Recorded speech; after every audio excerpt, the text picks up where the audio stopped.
The Federal Reserve is expected to cut interest rates tomorrow for the first time since the financial crisis. Lower interest rates could pose another headwind for regional bank stocks, which have already been underperforming the broader market this year. Joining us now to discuss from the 20th annual KBW Community Bank Investor Conference is Thomas Michaud, CEO of KBW, a Stifel company. Thanks very much for joining us, Tom. Good afternoon.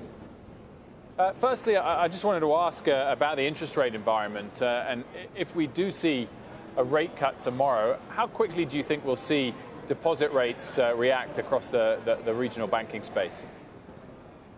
I do think that banks are going to try to be as quick as they can in terms of reflecting any changes in market rates. I don't think it'll be 100%. Because there still was a little bit of an adjustment going from some of the prior rate increases, because this is a slow-moving item in terms of how quickly a bank's balance sheet readjusts. But at this conference right here, we've been hearing from bank management teams that they will be reactive to what market rates are and what government policy is. And if there's a rate cut, they will look to make adjustments as much as they can as well.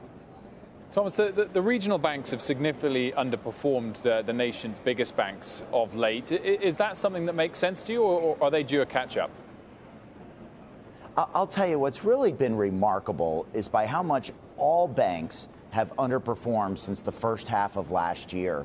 And I was listening to much of the conversation that you were having earlier, which is that we think that the forecast that's in bank stocks right now really adopts the more bearish view. And to the extent that the more bearish economic outlook doesn't play out, you could really see a better bid for all bank stocks. They look like they're about 20% undervalued relative to the market.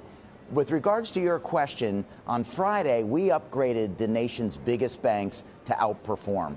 Our preference is more for the biggest banks because they rely a little bit less on the yield curve for earnings growth and revenue growth. So while we think that all banks are undervalued, if you had to pick one spot, we would actually right now focus on the biggest banks in the nation. Tom, what are you hearing in terms of pockets of loan growth? Where has been the strongest for consumers and for businesses, and what parts are the weakest?